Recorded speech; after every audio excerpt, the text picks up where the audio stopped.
Yeah, look, I've got to tell you, I don't know exactly what to expect from this week's Republican National Convention, but I am amped to see what the Republicans come out with. Now, Donald Trump has been called the reality show president because he's so tremendously, so successfully hosted the American reality show, The Apprentice.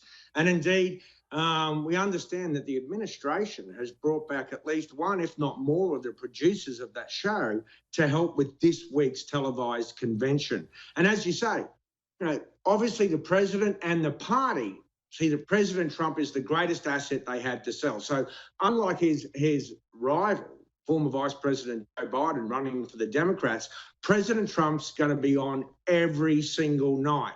And he's going to be on in the primetime hour of 10 p.m. Now, otherwise from the lineup, what we can tell you to expect is Trumps, and more Trumps. All his adult children are speaking. His wife is speaking.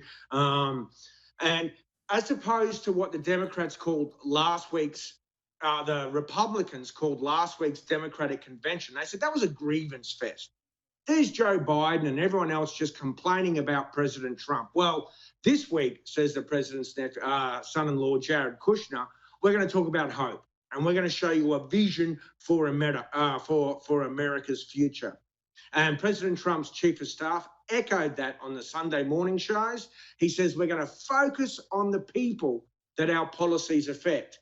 So other than the Trumps, you can expect to see Senator Tim Scott, the only black Republican in the Senate, former Ambassador Nikki Haley, and even the high school kid, Nick Sanderman, who was terribly defamed when he was caught on film in D.C. standing up to a Native American man thumping drums in his face. So, look, it's obviously going to be very different to last week's Democratic convention, so I'm keen as mustard to see what it looks like. Hang on.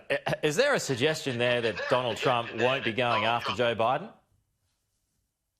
Oh, no. I think it's pretty clear he'll go after Joe Biden. I would have thought so. I think they're going to try and do it more on the front foot. I mean, look, last week the Democrats ran on character, right?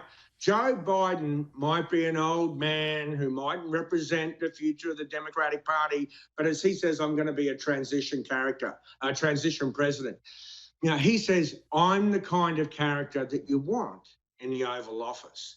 Now, as one GOP or Republican Party strategist said, President Trump's never run on the fact that he's a great bloke. But that's precisely what the Democrats are pushing with Joe Biden. All right, on to President Trump, and he has faced some harsh criticism from his own family, including his sister. What's she said? Oh, yeah, this is a beauty. So, look, President Trump's older sister, a federal court judge who's just retired, has slammed him for being out for himself. Donald's out for Donald, period. For being cruel, for someone who doesn't read, and more significantly, as someone who cheated on his SATs to get into university, or in Australia, it might be like the HSC in New South Wales.